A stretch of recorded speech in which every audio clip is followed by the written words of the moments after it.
Hey everyone, thanks a lot for joining the session. We are going to focus on how to build an app using AI, hopefully in 30 minutes, and there's a possibility you could go about that. So because we are using vibe coding, that means like we're gonna try and not edit too much of the code that is generated from AI. There might be some issues, I mean, just a heads up, but hopefully we should be able to get to the app that we want. So my name is Akshika Vijayasundara, and I have a PhD in machine learning. Some call me Aki, if it's easier. And yeah, so I've been doing AI and machine learning for the last 10 years or so. And I've seen the AI sort of since like last 10 to 12 years, and it's really amazing to see the progress, and especially with generative AI and how that sort of transformed a lot of fields, and especially code generation, and how you can sort of speed up and become a 10x engineer, or even for non-coding or a person without CS background can build products. So what we try to do here is like try and use some of these tools and see if we can build an app from end to end from a product requirement document to go to the app very quickly. So that's the focus. And yeah, so the agenda for today is that we'll sort of look at the fundamentals a bit more, and we'll talk about version control because that's relatively important in using these kind of tools and any kind of software engineering sort of program. And then look at the AI tools landscape, and we'll go and try to build live build on open of an app, and then we'll try to go through the long course that I'm doing after this, and then there's time for Q&A. So all of this craze started when Andre Karpathy sort of shared this tweet. So a lot of people, even before this, myself, was using tools like Cursor, Lovable, try to sort of build code really fast, apps really fast. Not in a traditional sense, but you use prompts and text to sort of build this. So I think he sort of coined this vibe coding. So that's sort of like you just go with the vibe and get to the product. It's much more complex than that, but this got the branding and sort of got the name popularized. I think that's quite interesting to see this. And if you don't follow him, please do follow him. He's quite an interesting person. He's done a lot of work in AI and talks interesting stuff on Twitter. Yeah, so this is the whole premise where he sort of introduces tools where you can build apps really fast.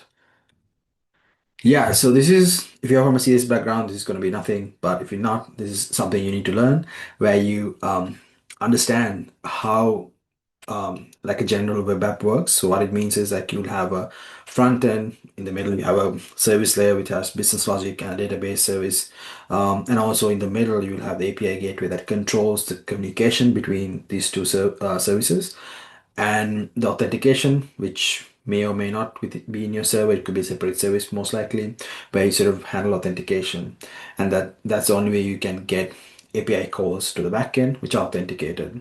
And you can have thousands of services that's connected to your sort of business logic externally, and one of this could be like a OpenAI, Gemini kind of AI service that you need to talk um, to get some service from LLM tool.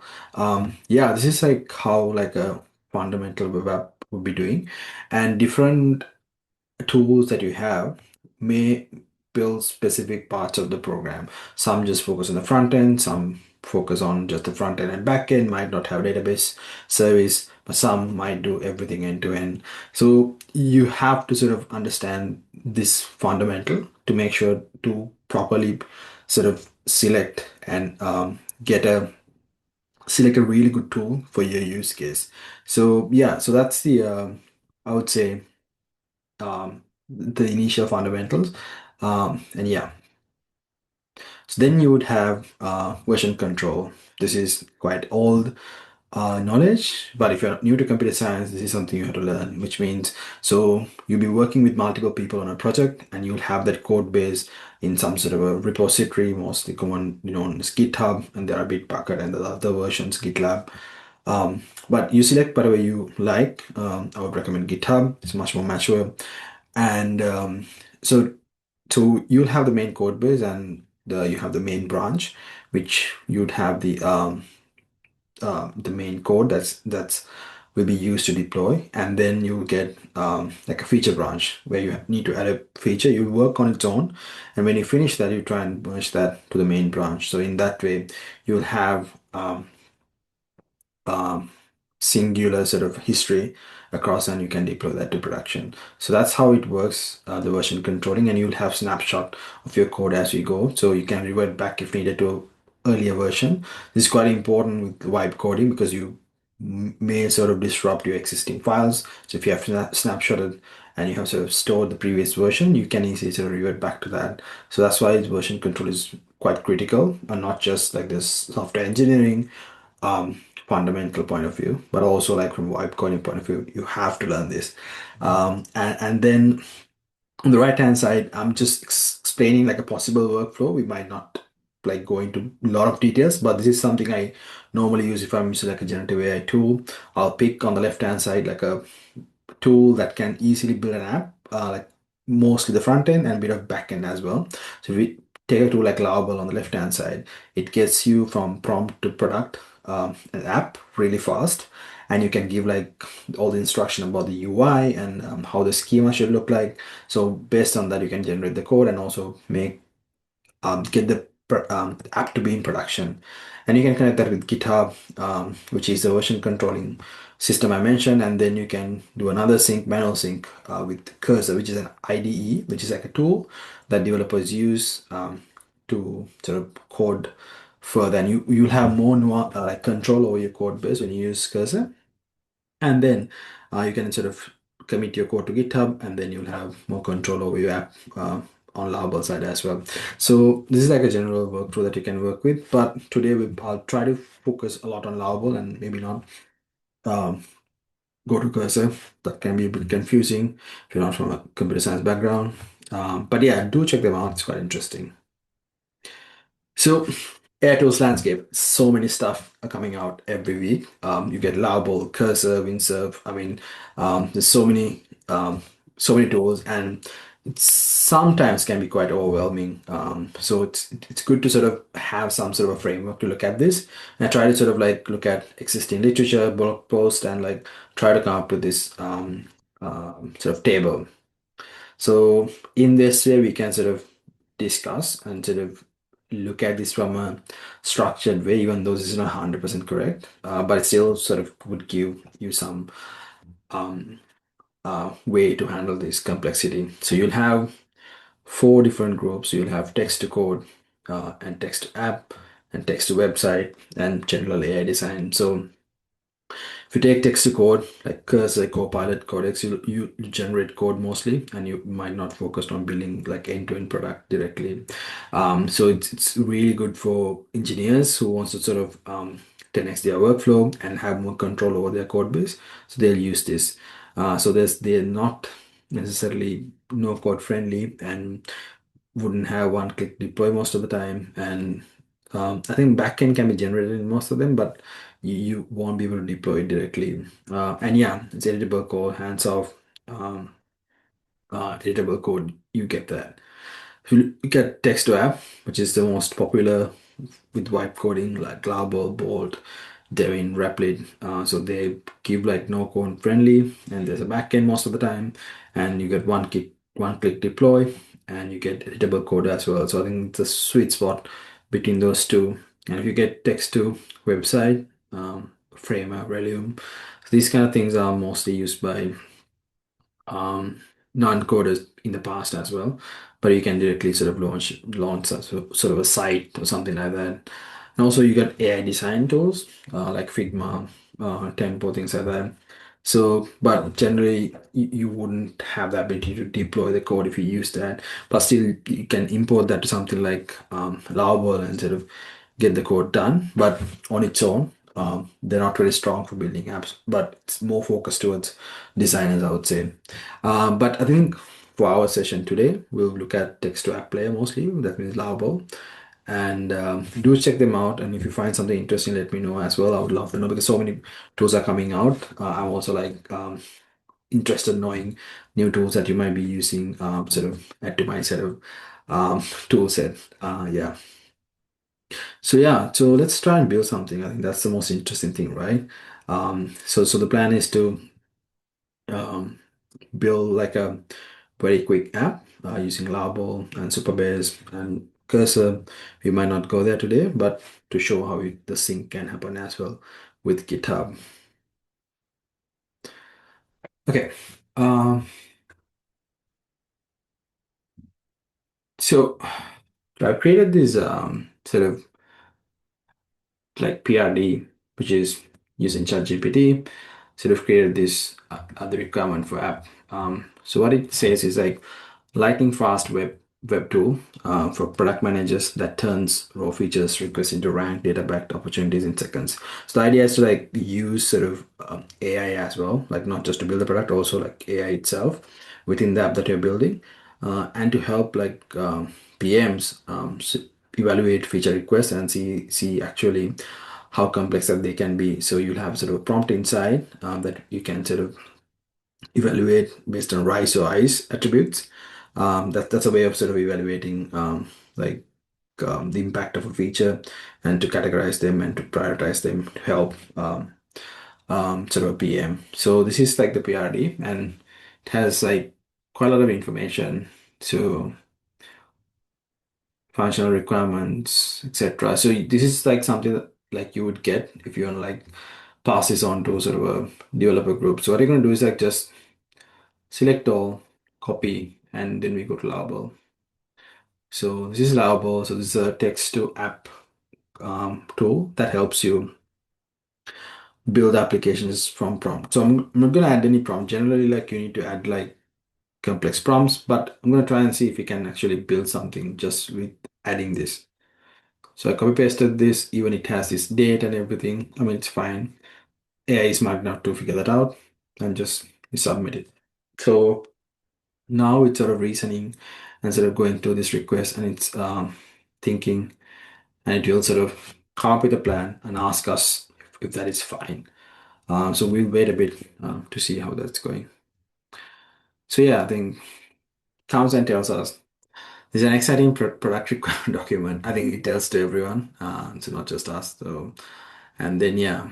Um, Before we start building, I need to highlight crucial requirement. This app requires backend functionality, including Superbase, edge functions from Gemini integration, use authentication, and data persistent. So I think all of these features doesn't have within Lovable. So what they do is like use something like Superbase, and Superbase has a database and edge function that's for like the server side code. I mean, not very complex code, but you can run like scripts, and based on that, you can access external services and you also have user authentication and also store information within the database side. So it's quite important to understand that that's external service that we Lovable sort of helps us build.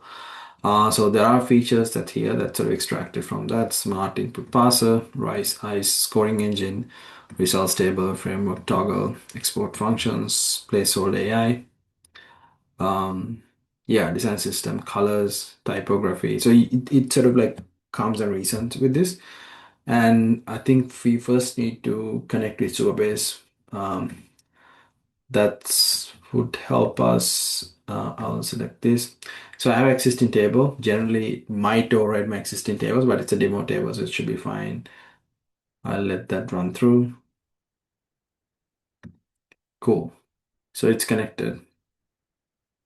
So it's saying that we can sort of do this stuff.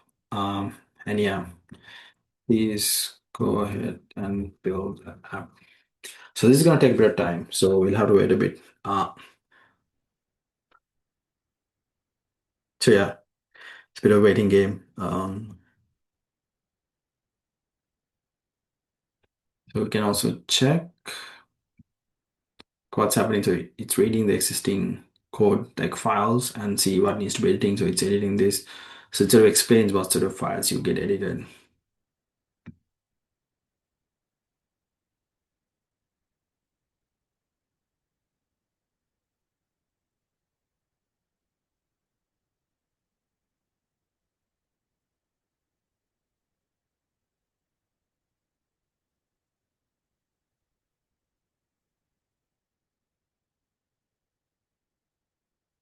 I think similar, there are similar tools like Bolt, um, does exactly the same thing. I mean, there are nuances.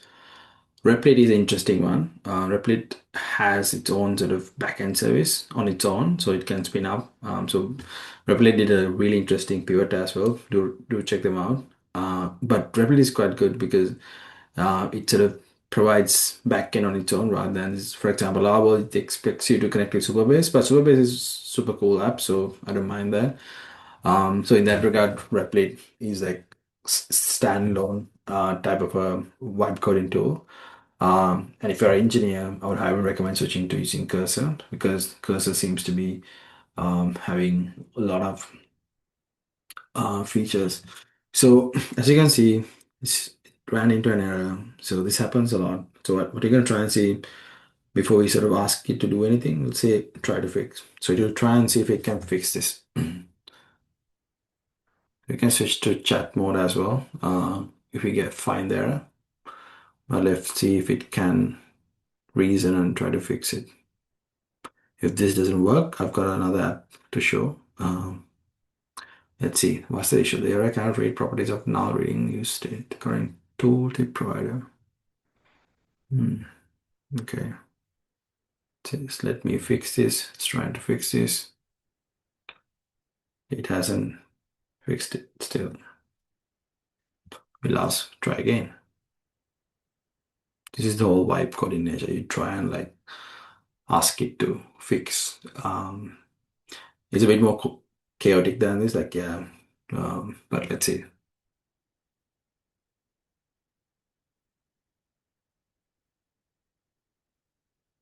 It says it knows exactly, but sometimes it's not the case. Okay, so you got something. Um, let's see. So you can check the scoring and you put at this. I think Gemini is not connected, so I don't know how this will work. Let's say add an AI, add OpenAI integration to our app. I mean, just a simple quest. So it does add something, but I don't know if it has the AI feature I wanted. Don't think this has the Gemini integration where it predicts this value with reasoning.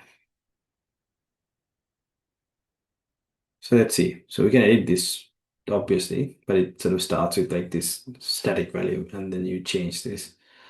Options. Yeah. Yeah. So it can't seem to find Gemini, so I need to probably give the Gemini key.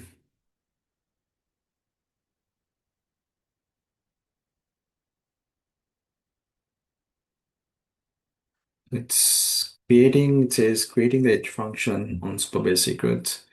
Can see Gemini APK is already configured in your Superbase secret. So yeah, that's been connected. So I'll create the edge functions and integrate it into the UI. So it sort of created the hopefully created the required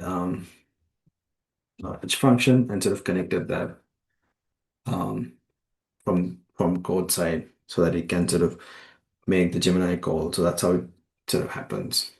If you remember, like we mentioned, how the backend service will talk to an external service. So the backend service is this edge method that's been discussed.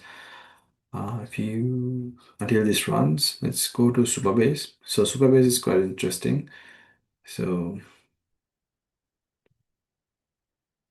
you'll have the database as well. So this is the table, and you'll have the tables that's there.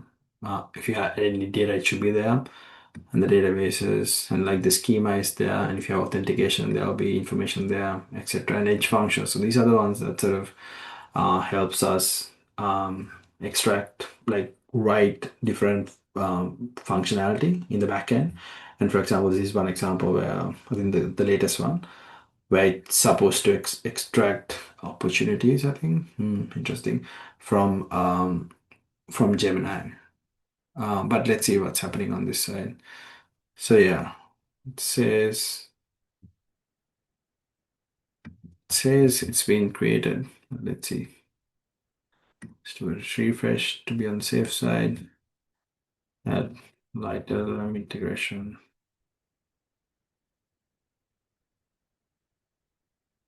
AI autofill. Let's see. So now it's supposed to make a call. So yeah. So what it did is like it made a call and sort of got this scoring automatically done given this. Um, and we should be able to see this actually. Let's see if it makes sense. Um, if this is the one that is invoking locations, logs. Hmm. Yeah, things you can see. That's this. Like yeah. Quite interesting. Let me see if it's calling something else. Then that's the one I think like yes, it's not showing there properly, but the idea is it's calling this function and getting that data that we need here. Let's also ask, please add a column, show the reasoning of the Gemini code. In the meantime, you can also see, you can export it to CSV. So these files can be easily shared. You can have that, and you can switch between different scoring frameworks depending on what you use, and have that feature, and it automatically score this, and you can sort this based on different priorities. So something like this from direct from PRD to sort of app, you can easily get this, and you can change colors. You can sort of order in different things. So you can do a lot of things, even add authentication if needed, just from prompt. There's nothing complex there.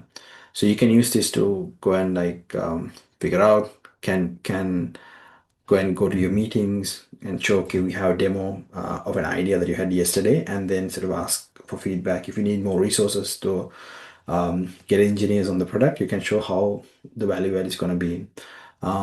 So I think that's the best use case that you can do this, and you can see there's it added the AI reasoning, how sort of AI sort of came to conclusion, why this scoring. So we cannot expand on how to expand this. Currently, it's not doesn't expand, but it's quite doable. The data is there. If you go to Superbase, these values should be there in the database. Sorry, table editor. Maybe looking at this wrong table. Maybe that's why I see. Hmm. Interesting.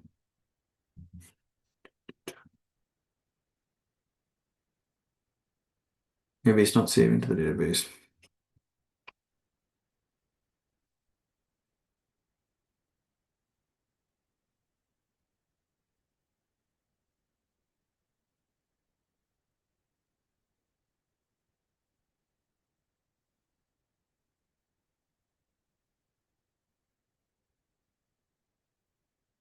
So likewise, you just chat and sort of add these things. It might work, might not work. So we just have to like experiment a bit. So that's how you sort of get what you want. Yeah, why it's not going away? It's fine. Yeah.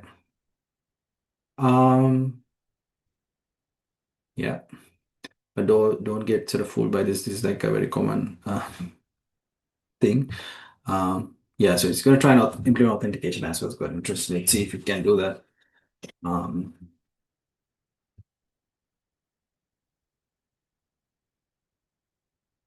so we can open this outside. So you'll have this.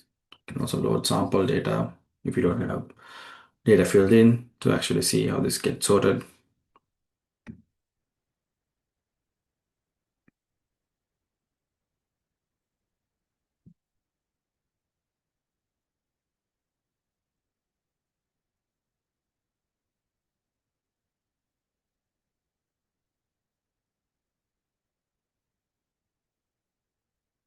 See, that's still editing. It could take a bit of time. So I think like this is the last edit I want to do, but just want to show like you can do quite a lot with just through chat. Another thing I want to like try and show quickly if I can connect to GitHub here. Why is it not okay? Connect. Okay, okay. If you say so, we'll wait.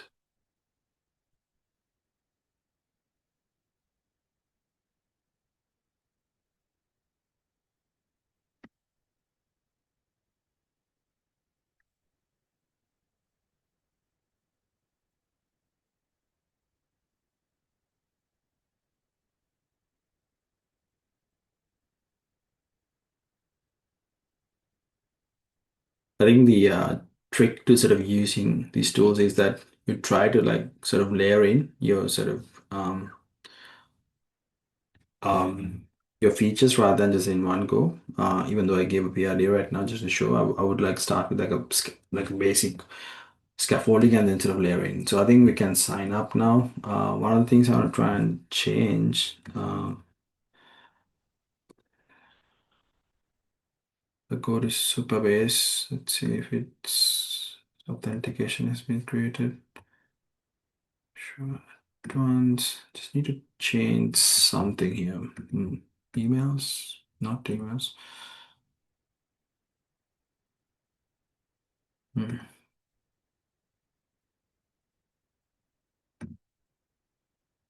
Yeah, so in this one, I need to remove confirm email because what it does is like it'll ask you to sort of like correctly. So in production, you ask it to um, confirm the email. So if that's the case, you need to like go to your email and just show it. So I think it can be a bit complex. So I'm like try and like reduce that. I said test@gmail.com. I put the most secure password ever. Just signed up, so just signed in. Yeah, so now you like inside. So again, let's say add OpenAI Gemini integration to the mobile app.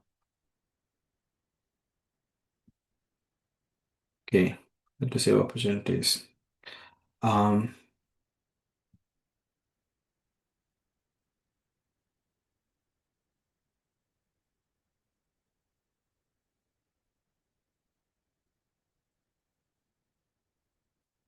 so this is the thing. Sometimes like if you don't snapshot it, I tend to like overwrite certain things. So as you can see, it's also taken off the AI sort of tool. So we're gonna try and chat and see if um we can figure it out. Uh, yeah, so found some issue here. I don't know if that's the case, but like let's see.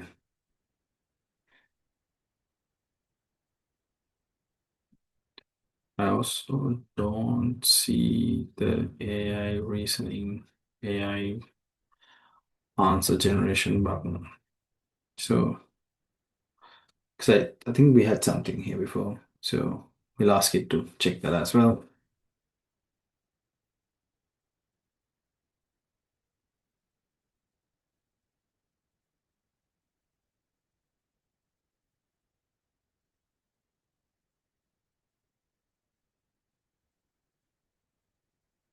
Okay, so you need to have something that's the case. Add OpenAI and Gemini integration. Yes, we have that. And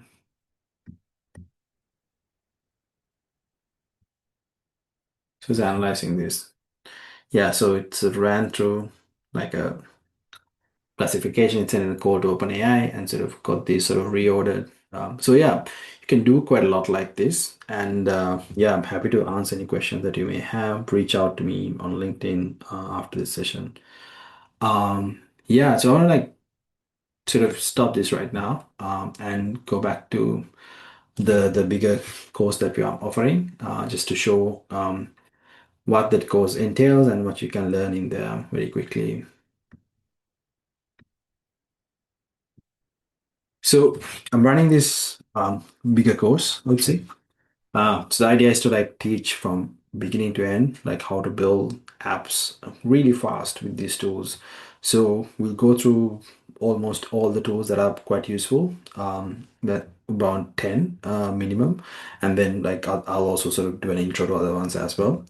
And I'll sort of teach like how to sort of properly craft your prompt, like because it's not a straightforward thing, right? So how do you sort of structure it in a way that the LLM understands, and like from depending on the LLM, you have to sort of change the language because certain LLMs are trained using XML sort of tag data, some like JSON, so things like that. You need to structure it in a way that the LLM sort of understands. So yeah, that's a fine balance. And also the wording and the structuring of it when to introduce information. That's the whole context engineering piece. I want to try and do that as well. And the most of the things that we learn, I mean, there are nuances, but there are like a platform agnostic playbook here. So I want to try and like share that with you after the session, and then you can use that anywhere you go. And we'll do few projects across and a capstone project so that you'll have something to show off, like whether it's LinkedIn, whether it's your sort of your peers, you can show off few apps that you've done. And also like I'll work with you with if you have any idea, I'll work with you on that project, the problem that you have. So you have that, so you get access one-on-one to me. So yeah. And there'll be a world-class peer group. So in the past, I've got students from Mang companies, like things like Uber, Shopify, Spotify, things like that. So got from almost all the continents as well. It's quite interesting. You get friends all over the world. So yeah, it's an interesting bunch of group who wants to like learn these AI tools and you learn together. And I hope not just the content itself, this peer group will be like a really value add, become your friend circle as well. And what's included? So obviously, as I mentioned, there are like live sessions, quite a few of them, and you get one-to-one interaction with me, get feedback, and I also have partnership with OpenAI because that will bring on like their resource people and come and sort of do sessions, and you can ask directly from them. So these sessions will be much more richer, and you can get information from the people who build these tools, and you get lifetime access to all these recordings. And as I said, the peers are awesome. Certificate of completion, and also roughly 1,000 plus USD worth of credits on this platform free of charge, so that you can build your stuff without actually breaking your bank. And there's also maybe guarantee refundable policy as well. So other thing is, yeah, I think let's see. I think I'm sort of covering this, but so the idea is there's a discount. So you get an email. So if you're part of the program, so you get a discount code for the lighting session. Participants, I'll probably move my head in a bit, and so you can see that on the left hand side. Uh, this is quite interesting.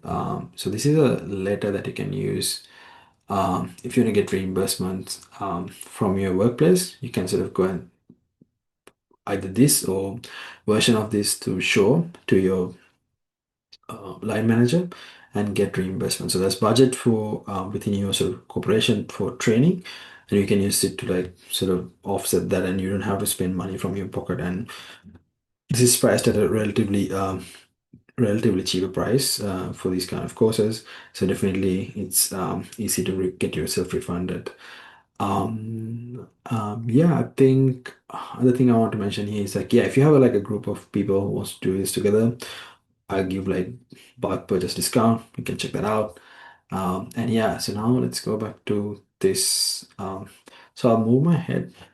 What's the best way? Yeah. Um, it's counterintuitive. Yeah, this side. So I think it's just a mirror flip here. So yeah, this is the code that you can use to get the discount. Try it out and let me know if you have any questions.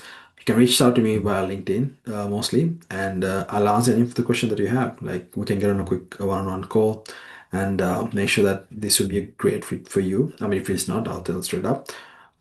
Yeah, I'm super excited to have you and like looking forward to getting your application.